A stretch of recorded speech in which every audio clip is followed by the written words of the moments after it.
এত পুরানা নষ্ট বিমান এটা ছাড়পত্র কে দিলে আকাশে উড়ার জন্য? আমার প্রশ্ন এটা। বাংলাদেশে কি প্রথম বিমান বিধ্বস্ত হয়েছে? রংপুরে 2 দিন পর পর বিমান বিধ্বস্ত হয়, বিমান উড়ে আকাশে ল্যান্ড করে আলু খেত।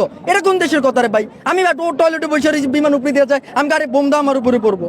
কারণ এই যে বসে রয়েছে বিমানবন্দরের মধ্যে কর্তৃপক্ষ, এরা তো সব পাগল।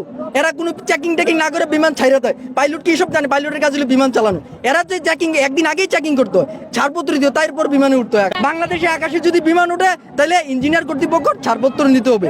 দরকার লাগলে 7 লক্ষ কোটি টাকা বাজেট এনে দিয়ে দাও, তারপরে আমরা বোম আকাশে চাই না। 71 সালে আমরা বিমান বাহিনী ছাড়া যুদ্ধ করছি না? আমরা নিজেরা ভাই স্বাধীন করতে পারি, যুদ্ধ করতে পারি। হ্যাঁ, বোম আমরা আকাশে চাই না। এতগুলো নিষ্পাপ বাচ্চা মারা গেছে, তাই আপনি দিবেন? এই ইঞ্জিনিয়ার কর্তৃপক্ষ থাকে এটাকে চেকিং করার জন্য, এটা নষ্ট না ভালো। বিমান বাহিনী কর্তৃপক্ষ যারা এটাকে ছাড়পত্র দিচ্ছে আকাশে উড়ার জন্য, তারা এই দায় নিতে হইব। আর যদি এরকম না থেকে কেন থাকলো না, এটার জন্য বিমান বাহিনী কর্তৃপক্ষ দায়ী করতে হবে।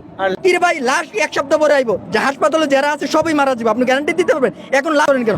এটা দাবি তুলেন, কালকে আপনার ঘরে পড়বে, আপনি বউ মারা যাবে, আপনার ঘরে পড়বে। এখন সবার কেউ নিরাপদ নয় মিয়া। বিমান যে আসে যায়, এই যে বিমান এখন পড়বেন, আপনি নিরাপত্তা দিতে পারবেন?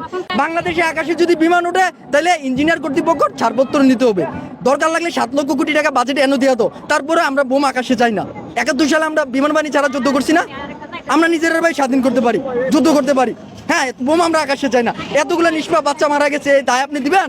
বিমান বাহিনী আছে, আজকাল যদি বিমান বাহিনীর প্রধানের ছেলে মারা যেত তো দেখতেন, খুব সুন্দর হইতো। এখন গরিব মানুষ মারা গেছে, 2 দিন পরে আমি মরবো, আপনি মরবেন। হুট করে একটা বিল্ডিং, আমি টাকা দিয়ে বিল্ডিং বানাবো, একটা বিমানে আমার বিল্ডিং উপরে শেষ, আমরা সবাই শেষ। জয় বাংলা। গতকালকে আপনার দেখা ঘটনাটা কতটা হৃদয় বিদারক ছিল? আরে হৃদয় বিদারক কি মিয়া? আমি কানতে কানতে শেষ, আমার বাতিজা লাগে মারা গেছে মিয়া।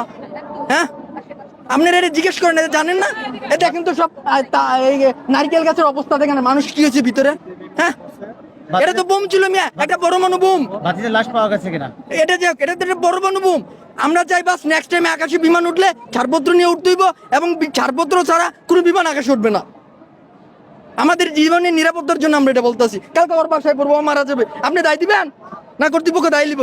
নেক্সট টাইম যদি বিমান কারোর বাড়িতে এভাবে পড়ে, বিমান বাহিনী কর্তৃপক্ষের দায় দিতে হইব। স্পষ্ট কথা হইব আমার। ওকে ভাই, থ্যাংক ইউ। কত শিক্ষার্থী আসলো ভাই, একটু বলবেন কত শিক্ষার্থী আহত এবং নিহত হয়েছে? আরে ভাই, মনে করলেন এনো যা আছে সবই তো আহত। আপনি দেখেন না ক্লাসগুলোতে কতজন ছাত্র করে ছিল, এটা হিসাব করে সব আহত। আস্তে আস্তে নিহত হইতেছে মিয়া। নিরপরাধ শিশু, বাচ্চার মাগুলো সবগুলো বেউস হয়েছে। এখানে বিমান বাহিনীর প্রধানের ছেলে থাকতো বা মেয়ে থাকতো তো দেখতেন এখন কি হয়। সব তো গরিব মারা গেছে, এর জন্য কোনো জ্ঞান নেই। আসলে এই বিমান বিধ্বস্ত হওয়ার পিছনে আসলে কোনো কিছু আছে কিনা, আপনারা কি মনে করেন? কোনো কিছু আছে? কর্তৃপক্ষ নষ্ট বিমান থেকে উড়ার ছাড়পত্র দিল কেন? রিপোর্টে দিব ভাই, দিয়া লাভ আছে ভাই, কোন রিপোর্ট দিয়া লাভ আছে?